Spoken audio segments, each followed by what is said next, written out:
Ladies and gentlemen, welcome to the Lowy Institute and the Wednesday Lowy Lunch Club. Issues of nuclear policy seem to have come back to the front pages of our newspapers in recent years. They seem to go into abeyance at the end of the Cold War, when a host of other issues seem to be much more pressing. But in recent years, several parallel developments have made questions of nuclear policy much more prominent. We have seen extremely worrying developments, proliferation of nuclear weapons capacity to countries such as India, Pakistan, North Korea, and possibly Iran in the near future.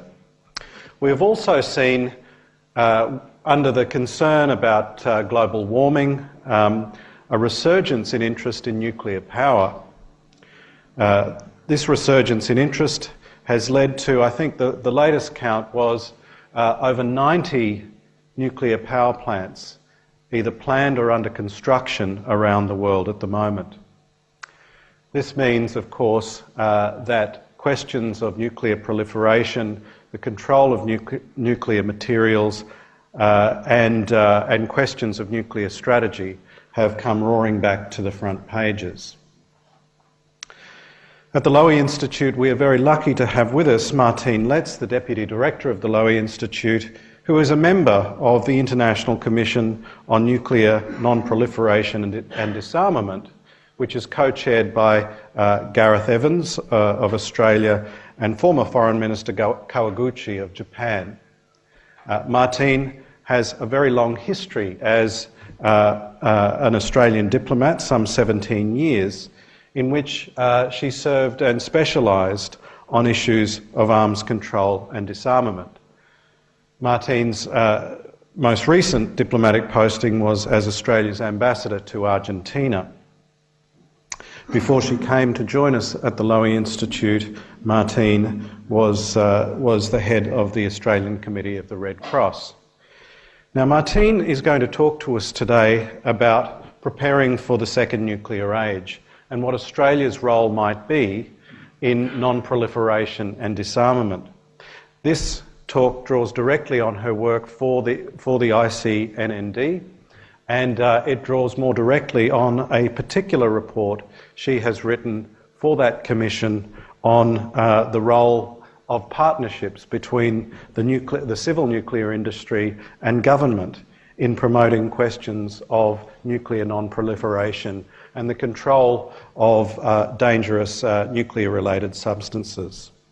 Martine, we're all looking forward to hearing the results of your research today. Ladies and gentlemen, please join me in welcoming Martine Letts.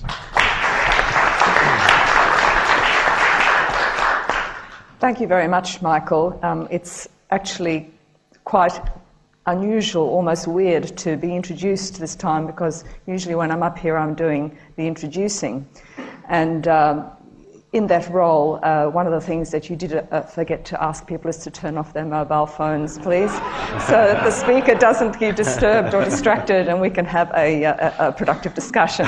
So I'll take that hat off now and put on my hat of speaker today. As Michael said, all things nuclear are very much back on the global centre stage. US President Barack Obama's chairing of the UN Security Council Summit on the 24th of September and the successful passing of Security Council Resolution 1887. The revelations about Iran's nuclear program have certainly elevated the goals of nuclear non-proliferation and disarmament back right to the top of the global agenda. And it looks as if the Obama administration is resolved to shore up the global non-proliferation and disarmament regime as a top, maybe even as the top US foreign policy priority, with the immediate target, of course, being a successful NPT review conference in May 2010, in May next year. Now, he might find the Security Council, with only 15 members of it, quite easy in comparison to a bunch of pesky 189 member states at the NPT review conference, where things will probably be a great deal more challenging. And if the International Atomic Energy Agency General Conference that just concluded in Vienna, and which I attended last week, is anything to go by, this may well be a sign of things to come. There was certainly quite a bit of division between the traditional nuclear haves and have-nots about what priorities are for non-proliferation and disarmament in the future. Now, much can be said about what the chances are for a successful review conference, or indeed what will constitute success. Of course, US leadership is critical, but US leadership is no longer really sufficient. And the permanent five, and in particular the non-Western countries and non-Western nuclear states, China and Russia, will be extremely important in this game and will have to collaborate closely with the United States, the French and the Americans. Middle East issues may also still mess everything up, even if there is some progress on the other areas like disarmament. Now, Obama mentioned in his statement following the adoption of Security Council 1887 that the resolution was also about standing up for the rights of all nations who do live up to their responsibilities. This means more than just passive compliance, especially from nations like Australia, which also enjoy the benefits of nuclear trade, but want this trade to be conducted in a way which promotes rather than endangers our security, and directly and indirectly regional and global security. Nuclear non-proliferation in the broadest sense is increasingly a shared responsibility, and taking a strategic approach to nuclear security is a global undertaking where Australia's role will inevitably grow. Australian nuclear diplomacy received a lift with the creation of the RUD Commission, the International Commission on Nuclear Non-Proliferation and Disarmament, which it co-chairs with Japan, and where I am a member of the advisory board, and where in fact the Lowy Institute is one of the designated research centres for that commission. Now, some might argue that the best way we can contribute to non-proliferation would be to stay out of the nuclear industry game altogether. That is, to my mind, not a realistic proposition. First, withdrawing means others may step in to fill the gap. And despite our support for the Nuclear Suppliers Group making an exemption of its export controls for non-NPT signatory India, we are still likely to be a more conscientious supplier than many others.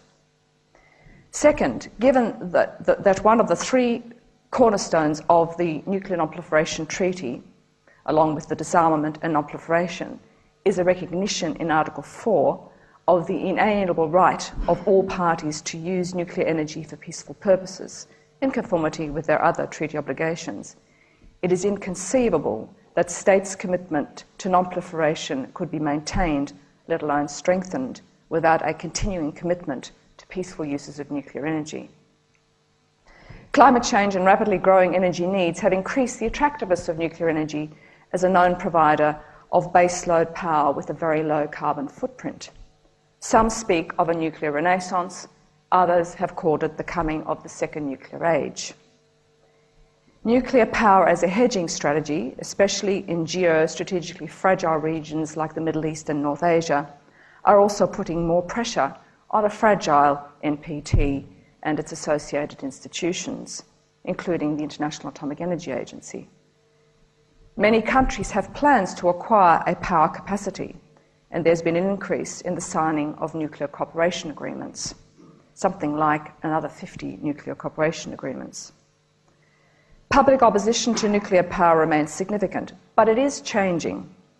Precise figures are hard to come by, not least because much of the considerable growth planned in the world's nuclear industry involves long lead times, political and capacity constraints, global capacity constraints.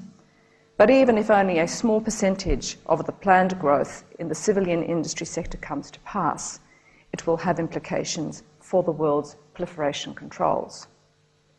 The ICNND and other relevant organisations are looking at the growing global interest in nuclear energy and its impact on future proliferation risk and how this might be managed. It is I think it's in this context that Australia, as a major supplier of uranium with a strong interest in disarmament, can arguably add the most value. In particular, the changing nuclear landscape and the integrated nature of the world's nuclear industry suggests that industry and government need to develop jointly new understandings of future nuclear proliferation dangers and to work closely together in the design and implementation of stronger anti-proliferation measures. There is a useful model in the chemical weapons field where Australia played a leading role in bringing government and industry together, which could be repeated in the nuclear field. It's at least worth considering doing the same, not least because there are some good indications that leading companies in the Australian nuclear industry might actually support this. In fact, things haven't been all that static in Australia on matters nuclear in the past 4 years.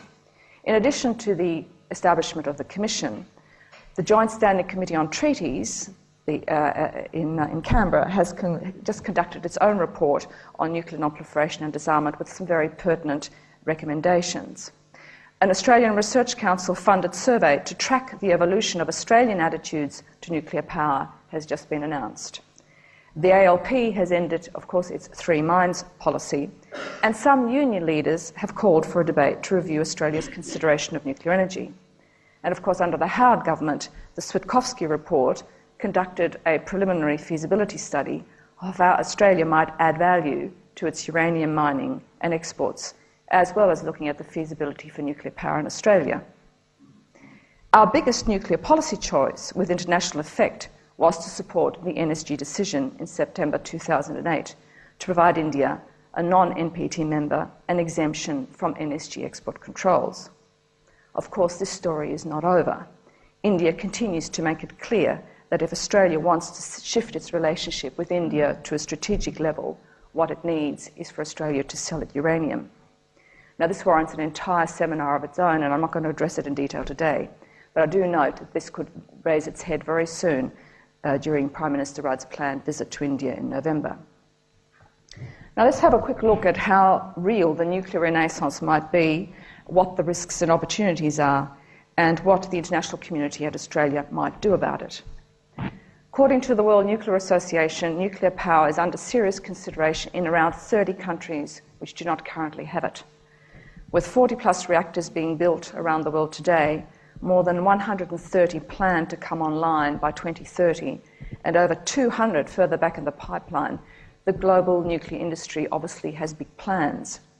Countries with established programs are seeking to replace old reactors and are either considering or have already decided to make nuclear energy part of their power generation capacity. The fastest growth is in Asia, in particular in China. Now, situations vary from country to country, but it's difficult to argue from a global perspective that civil nuclear energy is not an indispensable element of the globe's future energy policy mix. Even at 15% of total global energy supply, nuclear energy will make a major contribution to climate policy. If peaceful nuclear energy is to play the role that it should, it is critical that it be managed in a way that reduces and does not add to the world's problems. The first indispensable dimension of that effective management, of course, is safeguards, which is the control of nuclear material to make sure it is only used for civil and not military purposes. The second is security, and the third is safety. The 3 S's are the most 3 important elements of control. Others are the development of so-called proliferation-resistant technologies, stronger government-industry cooperation, and efforts to multilateralise the fuel cycle to prevent the further spread of access to sensitive technologies, in particular of enrichment and reprocessing. The states seeking nuclear power for the first time are concentrated in the Middle East, Southeast Asia, and Africa. Of course, all are zones of varying degrees of domestic political instability. In all 3 regions, states have genuine reasons for wanting to develop nuclear power, and they had those plans prior to Iran and North Korea and their proliferation crises.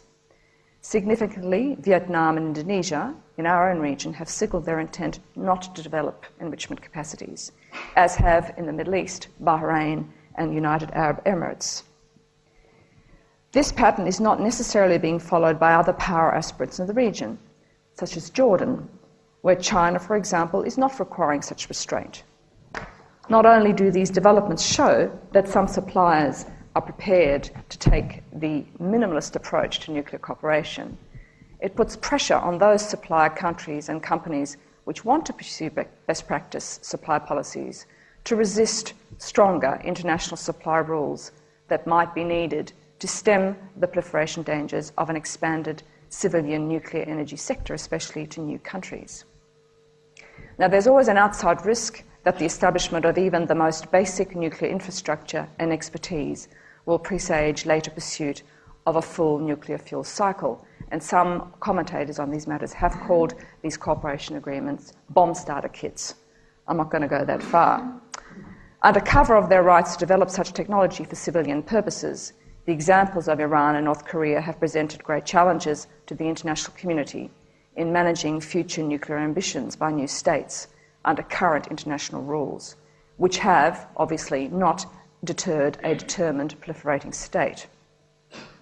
Now, three strategies suggest themselves to policymakers and industry to mitigate the proliferation risks of the so-called nuclear renaissance.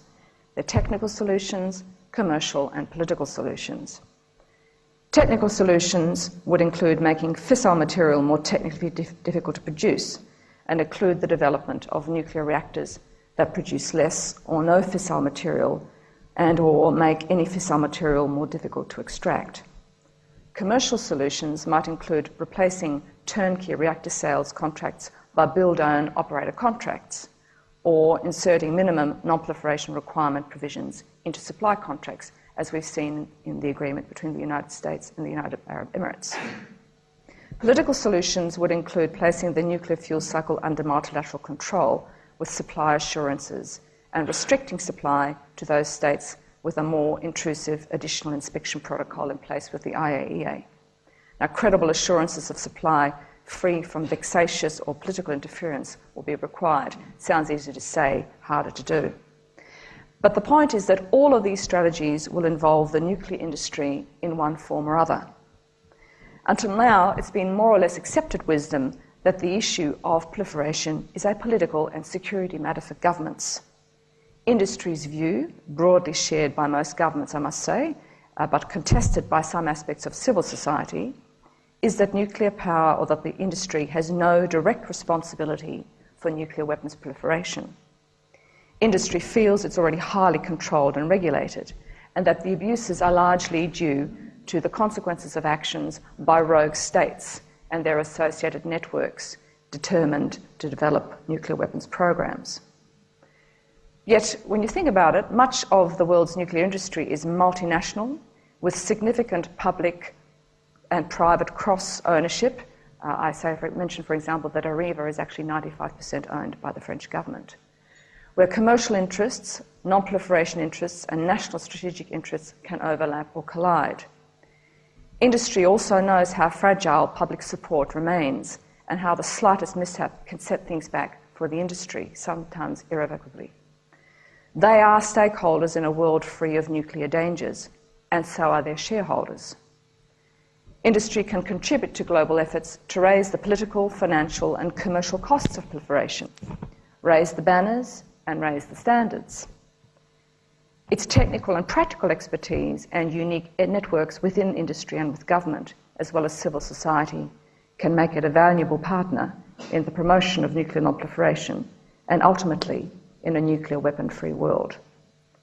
Ironically, industry sometimes takes a more conservative approach to the nuclear business than governments do, which push for nuclear cooperation for diplomatic and political reasons, but where this makes absolutely no sense commercially. Being politically more proactive does not mean that industry has to abandon its evidence-based approach to risk. It can, however, help industry in its declared ambition, expressed through the World Nuclear Association's Charter of Ethics, to, and I quote, strengthen and sustain public confidence both in the reliability of nuclear technology and in the people and institutions responsible for its use, end of quote.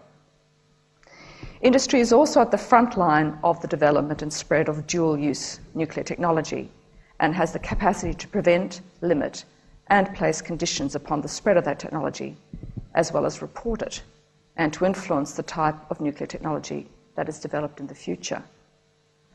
Industry reporting of sales could assist the IAEA in assessing the completeness of member state declarations. More generally, industry should be an active partner with governments and the IAEA in the drafting of regulations and treaties that affect their activities to ensure that they make operational sense and to encourage compliance. Now, despite some nervousness on both sides I've detected in my consultations so far, I think there is a broadening view that this is a matter within industry as well as government, that this is a matter that can no longer be left to governments alone. A close public-private partnership where industry's position might change from essentially being a follower and a complier to one of partnership with governments in the promotion of a world free of nuclear dangers is desirable and overdue. First, though, we need a better understanding of what a still fairly shy industry actually thinks. At its June meeting in Moscow, the International Nuclear Commission met with industry, and industry agreed to participate in a survey which will be sent through the World Nuclear Association networks in the next month or so.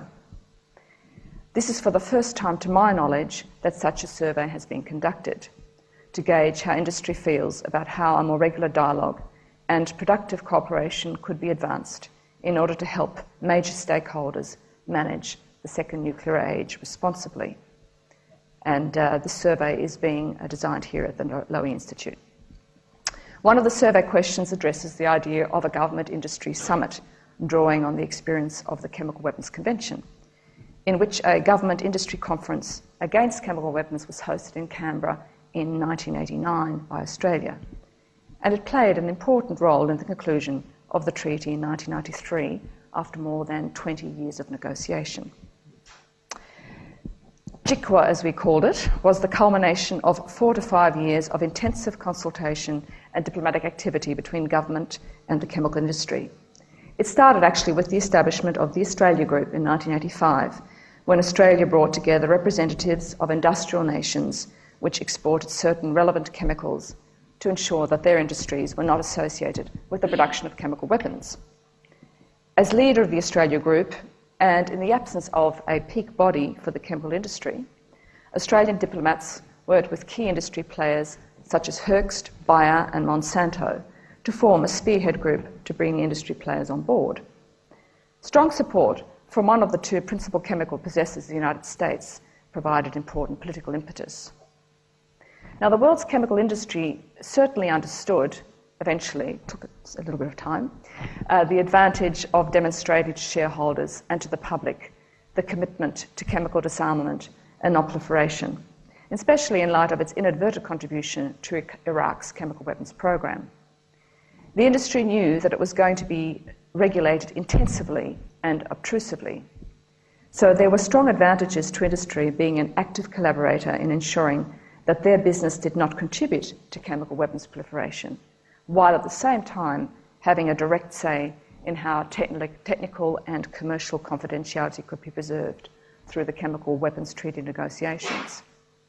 Now, it's true that JICWA took place in the context of the emerging global consensus that chemical weapons should be abolished altogether. However, it's my view that without the chemical industry's active support and collaboration, that treaty would not have come into existence. The state of play in the nuclear field is somewhat different, given that we already have a treaty, the NPT, which governs global nuclear affairs, albeit with significant gaps in performance, especially on disarmament, and membership, with significantly India, Pakistan, and Israel staying outside the treaty. But the global integrated nature of the nuclear business, its very close connection to government and a changing nuclear policy landscape, including the renewed push towards progress in nuclear disarmament, argue strongly in favour of more regular government-industry collaboration. And that could include joint monitoring, reporting, and enforcement of rules and export controls. A jointly negotiated declaration as to how that would be done would add a new dimension to the global nuclear conversation. It's worth recalling that without a functioning non-proliferation regime, which is demonstrably safe, there actually can be no civilian nuclear industry. Even as governments rush to conclude nuclear cooperation agreements, shareholders in nuclear companies will not accept overt contribution to proliferation. Proliferation has in the past been bad for the development of civil nuclear energy. We know, for example, that India's civil nuclear industry suffered over decades because of nuclear sanctions. The NSG exemption offered to India has broken that taboo and set an unfortunate precedent. But suppliers and governments claim to be determined that this will not be repeated. Another major nuclear accident like Chernobyl or 3 Mile Island, or use by terrorists of a nuclear device, could yet prove fatal to the industry. And it has made attempts to tackle safety and security issues with improved self-regulation under the World Association of Nuclear Operators and the more recently established World Institute for Nuclear Security. Even a modest expansion of nuclear energy to countries which do not already have it will increase the pressure on a global non-proliferation system already under strain.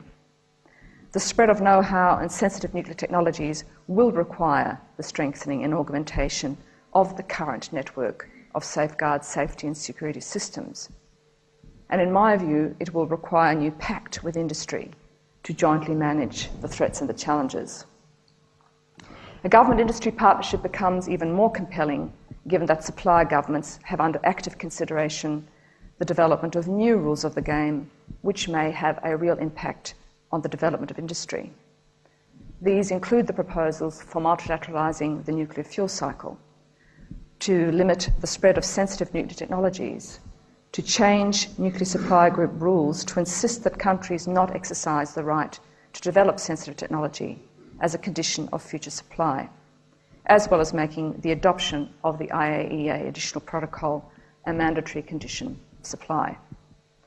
Some of these new controls are highly controversial and opposed by emerging nuclear industry powers such as Brazil, who will not accept the perpetuation of a two-tier system of haves and have-nots in the nuclear power system, like the two-tier system on the nuclear weapons possession side. There is virtually no chance states will ever consider foregoing the right to develop sensitive aspects of the nuclear fuel cycle, and that includes Australia, I might add, or see them centralised or regionalised under multinational control in the absence of a solid commitment from the nuclear-armed states to achieving a world without nuclear weapons. In this context, a global call for disarmament might also become the business of industry. Now, industry won't like this, but to my mind, a business case can be made for a public commitment to the goals of both disarmament and non-proliferation in the interests of the business. Depending on the responses to the survey, which we'll be issuing in about a month's time, and if the idea of a conference is supported, it could be hosted by one of the ICND co-chairs, that is Australia or Japan, or in an established international location such as Vienna. As for the chemical conference, a similar intensive diplomatic effort would be required in preparation for any nuclear industry government conference. And in a similar fashion to JICWA, a ginger group comprising some key companies could be formed. A conference should include as many industry players as possible. And given the very close relationship pretty much of the world's established nuclear industry and government views will also be critical.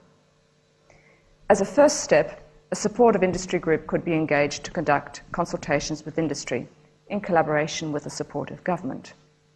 Now, the Australian Uranium Association or a leading uranium resource company like BHP might well be a candidate for such a role, given their strong public support for the principles of uranium stewardship.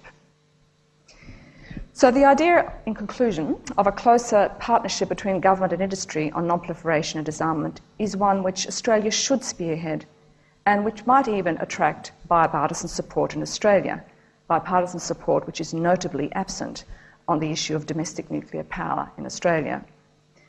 No matter what the broader circumstances of Australia's future nuclear policy are, promoting a global government-industry partnership for the second nuclear age plays to both our interests and to our national strengths. It could be, in fact, the most practical follow-up to the Rudd-initiated International Nuclear Commission.